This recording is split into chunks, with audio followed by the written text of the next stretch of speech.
What's going on, everybody? It is Matt, Lumberjack Landlord, here with Mike Zuber from One Rental at a Time. Michael, we are here for segment number 3. Yes. And we get to finally talk about something really fun where we don't have to warn people, where we get to actually do the fun stuff that we love to do, which is encourage people and give them hope. Mm-hmm. So one of the things I wanted to talk about, because believe it or not, we don't talk on camera. We don't talk a ton about your deals. Mm-hmm. And I feel that that needs to change today. Okay. So we are going to talk about the deals, kind of year 2021. What did 2021? We know what 2020 looked like for you. You wrote 256 offers and came up with nothing. And so what did 2021 look like for you? What was that like as far as offer wise? I know you keep track of a lot of that stuff. So what did that look like? Yeah. So let's just wrap up 2020, right? So again, 250 offers out of the MLS. We did 9 transactions, all from our network. 6 of those were flips, 3 were keeps. So that was 2020. 2021, kind of the same deal. Didn't write as many offers, right? The first half of the year for me was kind of like licking my wounds from 2020. Crazy market, no inventory. My market, my buy boxes, right? The buy boxes I talk about didn't get down to month supply, didn't get down to week supply. It was days of supply. Yeah. That's impossible, right? So I kept trying, kept talking, I stopped writing offers. I actually called agent and said, hey, this is my number. Because again, I will only buy deals that work. That's right. I don't chase, right? There's a number that works and then there's a number that doesn't. So one of the things that I changed in 2021 is I made a lot more phone calls. I'm like, even though writing an offer on DocuSign takes me like 37 seconds, I didn't want to wait. So I just called every listing agent when I found a deal and said, this is where I'm at. All of them told me to either F off or politely said, not going to happen, right? Because again, I'm admittedly cheap. I know what number works for me. Sure. So nothing out of the MLS again. We did close 5 transactions last year. Okay. I should have kept all of them. That's one thing you've heard me say going into 2022 is I'm keeping everything. 4 of them we flipped and we kept 1. So my model, again, right, we were trying to flip to new landlords. It worked really well. People keep asking for them. It's in my book. So I felt like I had to keep feeding that. But I shouldn't have. I should have been more selfish and kept all of them. Again, bonus depreciation, cost segregation, all of these things. I would have paid a lot less taxes. So we added a couple doors last year, and we did 4 flips. So I'm very excited to say that Ashley was a real estate professional for the first year in 2021. That's going to be huge for you. Very huge. Yeah, you better go do that cost segregation and bonus depreciation like ASAP. Yep. So all of that work is being done as we speak, getting all that stuff ready for the accountants, because it's going to be a banner year for the Lumberjacks. But to that point of what 21 looked like. So again, one of the things that I think a lot of people don't understand is that they try and make magic happen when the magic's not there. You just got to keep going. I mean, again, I've told people 2020 was the hardest year. Yeah. And 2021 wasn't much better. It was hard. And the reason is because of inventory, right? I need to have swings at the bat, but if there's nobody throwing the ball, I'm just standing there with a stupid bat in my hand, right? It's kind of stupid. Yeah. So I expect the real estate market to slow down. I expect rents. It's all the things I talk about. Rates are going to go up. Buyers are going to not qualify as much. Sellers still want to sell. I'm going to find the motivated sellers. Motivated sellers are how I've made most of my money. They were impossible to find because all you had to do was didn't even have to put a sign in the ground, right? You just graffiti on the window for sale and you get like 17 offers. It was crazy. It was stupid time. So I'm excited. I'm already seeing the market tweak a little bit, but you got to look hard. I think some of that's because I think buyers' demand is going to fall a little bit, but 2021, I am disciplined, man. I know my numbers. I want a certain return. If I don't get it, I walk. And, all the 5 or the 4 deals that we ended up selling would have hit my number. They would have been good deals, not great. The one I kept was a great deal. Yep. Because we changed rents and did all these other things, which made it that. Was that a duplex? That was a duplex. Yeah. Okay. Yep. But yeah, the 4 that we bought and kept, there was one triplex I should have kept. Yeah. 3 houses, 1 lot, fully remodeled. I bought it for nothing. I mean, the yield on that one was like 19%. But again, I'm a man of my word, right? So I buy it, I sell it right away because somebody wants it at my number. and then we go through COVID, and I let the tenant stay. So in the end, I sold it for the agreed upon price, even though it was worth $350. I sold it for $300. Rents were $1,000 or $800 more than I expected because of what's going on in rents. But again, good karma. I got to man of my word, so I don't change because of money. So yeah, but I should have kept everything.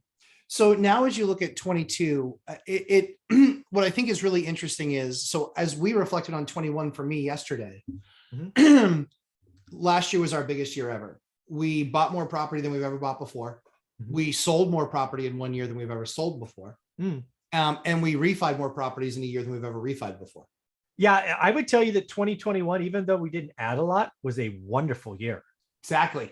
I changed debt structure. I changed my debt structure. I went from having millions of dollars in adjustable rate mortgages to having zero on multifamily apartments. We lowered, I don't know, 6.5s to sub 4 debt on houses. We took dead money out of places because again, we do this weekly. Right. I have dead money. Yep. I think rates will go up in 6 months. Let me get the dead money now while it's easy. And lo and behold, fast forward. Oh my God, rates are going up. Yeah, we told you they would because we pay attention, right? So 2021, if you look at unit count, wasn't great. I think 2021 was awesome. 2021, I am now set up. Let the market crash. Let the market run. I don't care. My debt structure does not change, right? I've removed the biggest risk for me. So and again, it takes time to refine my portfolio, right? It's not an easy process. But yeah, I think 2021 was a very good year for us, right? I don't know what it is.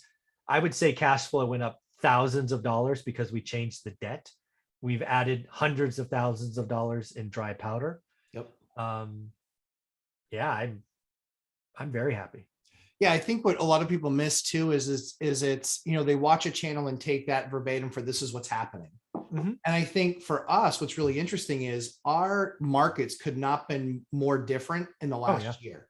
Yeah, for sure. We didn't see compression. We saw explosion on rents. But we didn't see explosion in prices. Prices went up, but not nearly what they should have based on rents, not even close. Yeah. And so deals that I used to be really happy about at 15%, because market average was, 8. And so a good deal was 10 or 12, but a great deal was 15. Sure. Now I'm doing the last 7 I've done, all great deals, all in the mid 20s to low 40s. Yeah, because people don't understand the rent adjustment, right? If you're doing the numbers on last year's rents, you're behind. That's right. Right. So especially residential, right?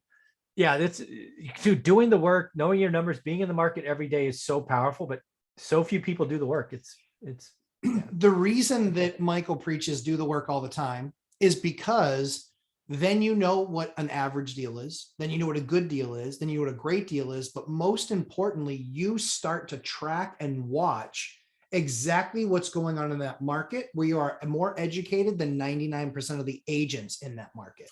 Yeah, if you do what I prescribe in the course, you will be smarter than most 99% of the agents in 60 days, or let's say 95% of the agents in 60 days, 99% of them in 90 days. Yep.